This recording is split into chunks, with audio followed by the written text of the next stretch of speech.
It is so important to have new experiences. Yesterday, I went into the jungle of Panama to visit the Embera Indigenous village. But what I found was so much more. Hi, welcome to Becoming Rachel.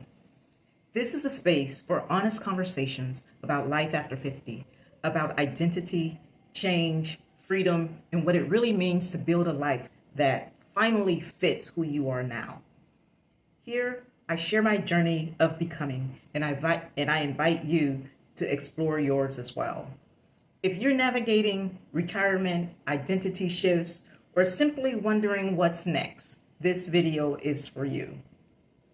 So yesterday, I went into the jungles of Panama. I thought I would find a tribe who needed to be saved, or perhaps who needed to be taught how to become civilized. But what I found was so much more. I found humanity. We drove into the mountains via van. Then we traveled along the river for about 30 minutes in a canoe. We went up the river. There was thick jungle on each side of us. You know, the jungle was alive. It was humming, untouched by modern life. There were no highways, no massive buildings, no noise except for nature and the hum of the canoe's engine. There was just water and trees and nature all around us. Yet, that's where I found humanity. As we moved along the river, I started to feel a sense of peace, a sense of calmness that I haven't felt for a long time. When we finally arrived at the village, as I stepped out of the canoe onto the riverbank, a young man from the village took my hand and helped me out of the canoe. No one asked who I was. No one asked what I did for a living. No one asked where I came from or why I was there. The people were smiling and they were so welcoming. Instantly, I felt like I belonged. There was no suspicion, no guardedness, just openness. My being human was enough. How long has it been since you looked at another person or even looked at yourself and thought, yes, my humanness is enough. I am enough. The people were so kind. They made me want to become kinder. They weren't the surface level kind. They weren't the politeness level kind. You know, being polite just because they were supposed to. You could see that it was in their heart. That kindness that comes from knowing that because the other person is human, they are worthy of care. They are worthy of your kindness.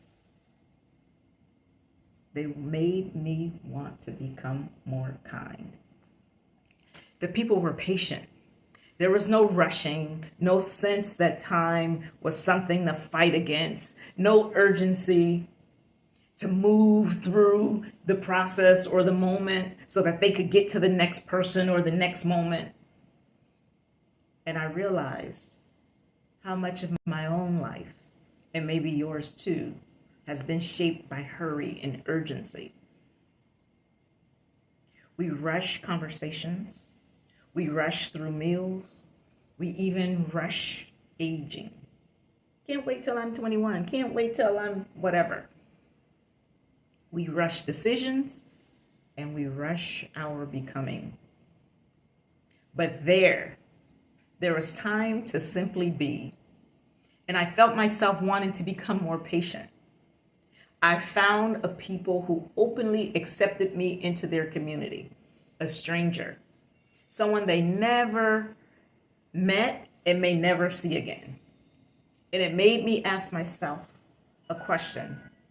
How often do we close ourselves off from others because they're unfamiliar, because they don't look like us, they don't live like us, they don't think like us, they don't love like us, or simply because they don't belong to the world we've created for ourselves. Yet here I was, being welcomed into their world. It may be, and it made me want to become more accepting, more open, less guarded with the world around me. What moved me most was this: they viewed my humanity as enough, not my accomplishments, not my age, not my status, not my story, just my humanness. Just because I'm a human being, that was enough. And that made me want to become more humane in a way where I see others' humanity even more. That I'm more caring, that I'm more kind, I'm more loving without any expectation. Because somewhere along the way, many of us were taught to evaluate people before we embrace them. We were taught to measure them against some expectation. But humanity was never meant to be measured. I felt connected to people I had never met before and who I may never see again. And yet, for a brief moment in time, we shared something deeply real: presence. Just understanding that we were each human, and that was enough, and that we are each enough. No expectation, no roles to perform, no identity to prove, just shared existence. On this channel, I talk about becoming more authentically you. I talk about your becoming after realizing that the life you built may not be the life that you want for yourself now. But today reminded me that becoming doesn't always come from reinvention or other places we might expect it to come from. Sometimes becoming comes from remembering our humanity, remembering who we were before the world made us hard, before we learned to distrust, before we became so busy proving ourselves that we forgot how to simply connect. Growing and becoming can come from many places. It doesn't always have to come from books or plans or even our own effort.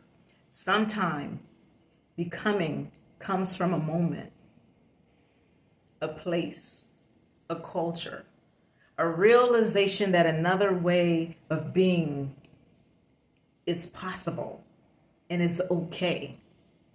If you just open your heart enough just to notice something different, just to accept that there might be another way. So yesterday, deep in the jungle, far away from everything that is familiar to me, I didn't just observe another culture. I was reminded of something we all carry and something that we sometimes forget: our shared humanity. And I left there, not just grateful for what I saw, but changed by what I felt.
So wherever you are in your life right now, whatever your version of becoming looks like, stay open, because growth may not come the way you expect. It may not arrive with effort and struggle. It might arrive quietly in an unexpected place through people you never imagined would teach you something, just like it did for me yesterday. So thank you for being here with me, for sharing this glimpse of my life, my travels, and my becoming. And hopefully, my sharing will invite you to explore your becoming as well. This is Becoming Rachel, and I'll see you soon.